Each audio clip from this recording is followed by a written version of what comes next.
ठाणम के तीसरे स्थान में कहा गया है, तिहिम ठाणे हिम देवे परितप्यज्जा तंजहा अहो णम मये संते बले संते वीरिये संते पुरिसक्कार परक्कमे खेमंसि सुभिक्षंसि आयुरीय उबज्झाएहिम विद्यमानेहिम कल्ल शरीरेणम नो बहु ए सुते अहिते अहोणम मये इहलोक परिबद्धेणम परलोक परम मुहेणम विषय तिशितेणम नो दीहे सामान्य पर्याय अनुपालिते अहो णम मये इड्ढि रस सायग रुएणम भोगासंस गिद्धेण नो विशुद्धे चरित्ते भाषिते। आश्रय शास्त्रकार ने बताया है, कई बार किसी किसी देव के मन में पश्चाताप होता है, अनुताप होता है, देवता परितप्त हो जाता है और वह इस कारण से परितप्त होता है कि मैंने मनुष्य जन्म का पूरा लाभ नहीं उठाया। अभी मैं देवगति में हूँ, इससे पहले मैं मनुष्य गति में था, तो मनुष्य गति में मैंने जितना लाभ मनुष्य गति का उठाना चाहिए था उतना नहीं उठाया। अब क्या क्या लाभ नहीं उठाए, कहाँ खामी की, उस संदर्भ में 3 बातें हैं। पहली बात है कि मैं मनुष्य था, मेरा शरीर भी सक्षम था, मेरे में वीर्य था, बल था, पुरुषकार पराक्रम था, अनुकूलता थी और आचार्य उपाध्याय का सान्निध्य मुझे प्राप्त हुआ था। फिर भी मैंने श्रुत का अध्ययन नहीं किया, ज्ञान अर्जित नहीं किया, शास्त्राभ्यास नहीं किया। एक साधु के लिए विशेष वांछनीय है कि वह अनुकूलता के अनुसार श्रुत का अध्ययन करे, ज्ञानार्जन करे और फिर आचार्य उपाध्याय का सान्निध्य मिलता हो, अध्ययन किया जा सकता हो, फिर भी साधु प्रमाद में रहे, आलस्य में रहे, ज्ञानार्जन न करे, तो यह एक जीवन की आत्मा की भूल हो जाती है। इसलिए साधु को तो करना ही चाहिए, श्रावक है वह भी सोचे कि अनुकूलता है, समय भी है, फिर मैं ज्ञान अर्जन करूं, तत्व ज्ञान, शास्त्रीय ज्ञान प्राप्त करने का प्रयास करूं। हमारे जीवन में श्रुत का, ज्ञान का बड़ा महत्व होता है। हालांकि ज्ञान अनंत है, अपार है, परंतु अभ्यास करने से उस अपार ज्ञान राशि में से कुछ तो ग्रहण किया ही जा सकता है। संस्कृत में कहा गया, अनंत पारम किल शब्द शास्त्रम स्वल्पश्च कालो बहवश्च विघ्नाः यत्सारभूतं तदुपासनीयं हंसो यथा क्षीरमिवाम्बुमध्यात्। आश्रय ये शब्द शास्त्र तो अनंत पार, कोई और छोर नहीं, अनंत ज्ञान है।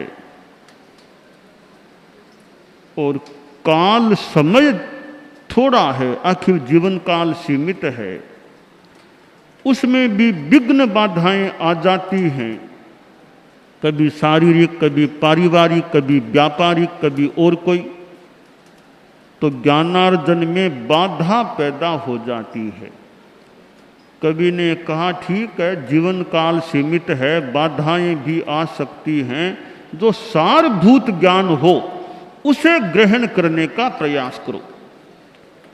जैसे हंस क्षीर नीर विवेक कर लेता है, क्षीर को ग्रहण कर लेता है, नीर को छोड़ देता है, तो सारभूत ज्ञान को ग्रहण करें।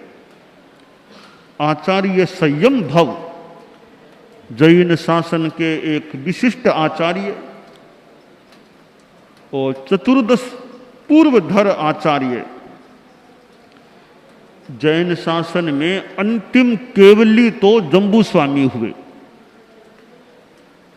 फिर जो चतुर्दश पूर्वधर हुए हैं उनमें एक हुए हैं आचार्य संयम भव।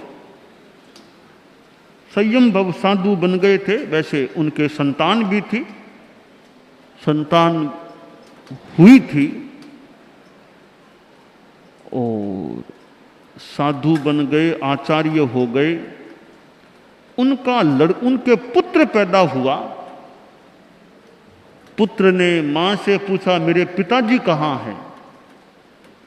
तो मां ने कहा बेटा तुम्हारे पिताजी तो साधु बन गए हैं। तो कहा मैं पिताजी से मिलना चाहता हूं, पिताजी की खोज करूंगा। पिता को खोजने निकला, चलते चलते मार्ग में आचार्य संयम भव मिल गए। तो कहा महाराज महाराज आप मेरे पिताजी को जानते हैं क्या? वो भी आप जैसे कोई साधु बने हुए हैं। कहा क्या नाम पिता का? का संयम भव नाम था। आचार्य भव ने सोचा ये तो मेरा ही लड़का संसार पक्षीय लगता है। कहा ठीक है मैं जानता हूं, मेरे साथ हो जाओ। लड़के को साथ ले लिया, कोई वैराग्य भाव कैसे जगा दिया कि जाग गया, उसको दीक्षा दे दी, साधु बना लिया, शिष्य बना लिया। छोटी उम्र का था बालक, छोटी उम्र में था। आचार्य ज्ञानी थे, उन्होंने देखा इसका आयुष्य कितना है, तो ज्ञान से पता चला आयुष्य तो बहुत थोड़ा बचा है, अल्प आयुष्य वाला है। तब आचार्य वर ने ध्यान दिया कि ज्यादा शास्त्रीय ज्ञान नहीं कर सकेगा, कोई संक्षेप में इसको ज्ञान करा दूं।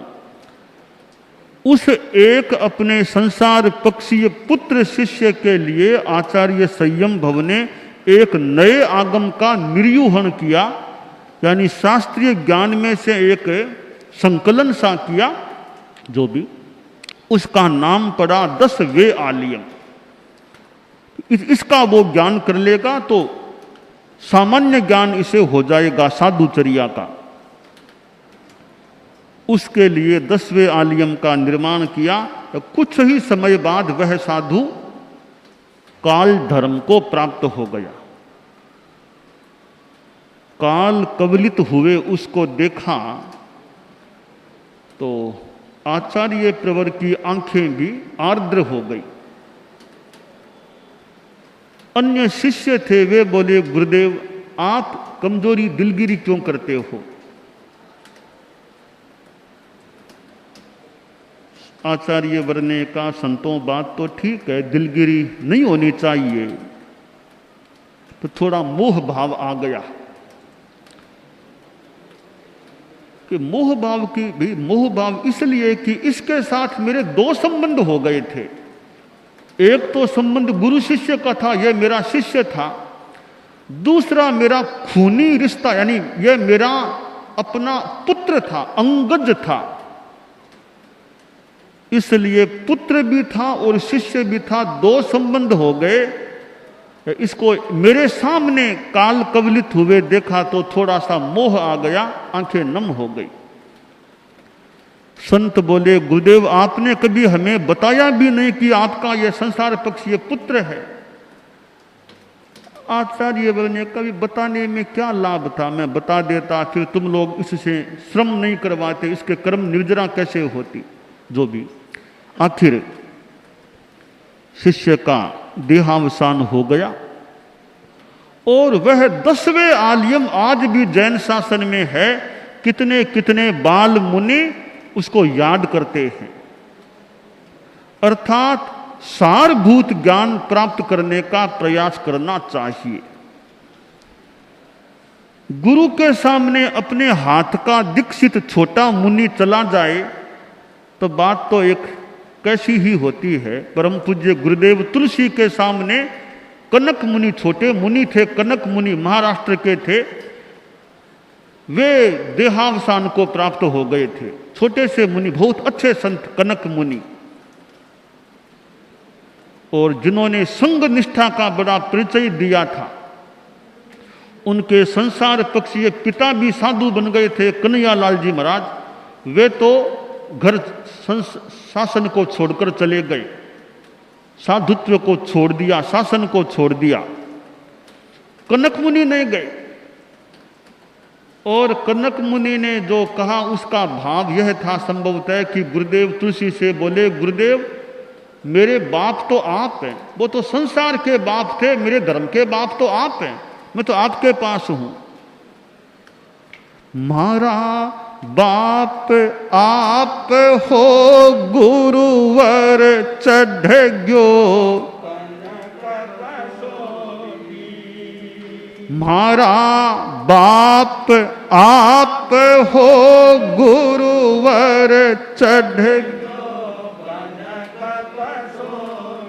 काढ़े गली गीवार महाजन जय गुरु आना, मारा बाप आप हो गुरुवर चढ़ गयो कनक। तो वे कनक मुनि, बाप गया तो गया, वे धर्म संघ में रहे, छोटे से मुनि थे, और वे अपने धर्म पिता के सानिध्य में, धर्म पिता के शासन में काल कवलित भी हो गए। तो मनक मुनि तो आचार्य संयम भव के वो शिष्य थे, और ये कनक मुनि गुरुदेव तुलसी के शिष्य थे। दोनों छोटी अवस्था में काल कवलित हुए थे।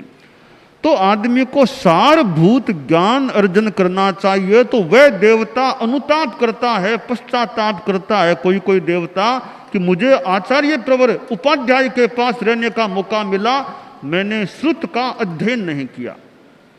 यह आचार्य उपाध्याय है कि एक ही व्यक्ति आचार्य उपाध्याय दोनों हो सकता है। हमारे धर्म संघ में आचार्य का पद तो है, उपाध्याय का अलग से कोई पद नहीं है। उपाध्याय का अलग से हमारे जैन श्वेतांबर 13 पंथ में कोई पद नहीं है, परंतु हम यूं समझें आचार्य ही उपाध्याय का दायित्व अपने पास रखते हैं। तो आचार्य उपाध्याय के पद के काम को भी देखने वाले रहें, और आचार्य पद पर तो वे हैं ही। तो आचार्य उपाध्याय एक ही आदमी दोनों काम देखने वाला हो सकता है। संभवतः किसी रूप में जैन श्वेतांबर 13 पंथ में वर्तमान में यही व्यवस्था है कि आचार्य ही उपाध्याय का जितना देख सकें काम देखें, अलग से कोई उपाध्याय का पद नहीं है। तो देवता पश्चाताप करता है, परितप्त होता है, जो पिछले मनुष्य जीवन में श्रुत का अध्ययन नहीं करता है, शक्ति होने पर भी। या देवता इसलिए परिताप करता है कि मैंने दीर्घ काल तक साधुत्व का पालन नहीं किया, यानी दीक्षा बहुत बाद में ली। ऐसा हो सकता है कि दीक्षा मैंने बहुत बाद में ली, थोड़े काल का ही साधुपन पाला, अगर लंबा साधुपन पाल लेता मुझे कितना लाभ मिलता। जो थोड़े काल तक साधुपन पालता है वह व्यक्ति देवगति में जाता है, तो उसे परिताप हो सकता है कि मैंने लंबे काल तक साधुपन नहीं पाला। तीसरा कारण है परिताप होने का, देवता यह सोचता है कि मैंने साधुपन को विशुद्ध रूप में नहीं पाला। रिद्धि रस साथ गौरव से आक्रांत होकर साधुपन को निर्मल नहीं पाला, दोष लगा लिए। साधुपन मेरा चितकबरा बन गया, दोष दोष दोष के धब्बे लग गए थे, इसलिए मेरी गति भी अच्छी नहीं हुई। कितना अच्छा होता मैं विशुद्ध साधुपन पाल लेता, परंतु मैंने विशुद्ध साधुपन का पालन नहीं किया, इसलिए मेरी गति भी कुछ अच्छी नहीं हुई। इस बात को लेकर देवता के मन में अनुताप परिताप हो जाता है। इसलिए हम सावधान रहें कि आगे पश्चाताप न करना पड़े, अनुताप न करना पड़े कि मैंने श्रुत का अध्ययन नहीं किया आचार्य उपाध्याय का सानिध्य मिलने पर भी, और मैंने लंबे काल तक साधुपन नहीं पाला, और मैंने निर्मल साधुपन नहीं पाला। तो साधुओं के लिए एक बड़ा अच्छा चिंतन का विषय दिया गया है कि बाद में देवगति में जाने के बाद तुमको अनुताप परिताप न करना पड़े, इसलिए पहले से संभल के रहो। जो परिताप के कारण हैं उन कारणों का निवारण करके रखो, ताकि आत्मा अच्छी रह सके, अगली गति खराब न हो, अच्छी ठीक रह सके। परम पूज्य आचार्य महाप्रज्ञ जी ने कितना लंबा संयम पर्याय, साधु पर्याय प्राप्त किया। जीवन के 11वें वर्ष में साधु बने। करीब 90 वर्ष का उनका जीवन काल, लगभग 80 वर्ष का, लगभग 80 वर्ष का, 79-80 वर्ष का उनका साधु काल, लंबा कालमान प्राप्त हुआ। अब यह तो हाथ की बात नहीं, किसको कितना आयुष्य मिले, कम मिले, ज्यादा मिले, पर जो जल्दी साधु बन जाए, बीच में साधुपन को छोड़े नहीं, तो भी एक अच्छी बात अगली गति की दृष्टि से, आत्म कल्याण की दृष्टि से हो सकती है। तो 3 कारणों पर ध्यान देकर साधु जागरूक रहे, उन कारणों से बचे, ताकि आगे पश्चाताप न करना पड़े।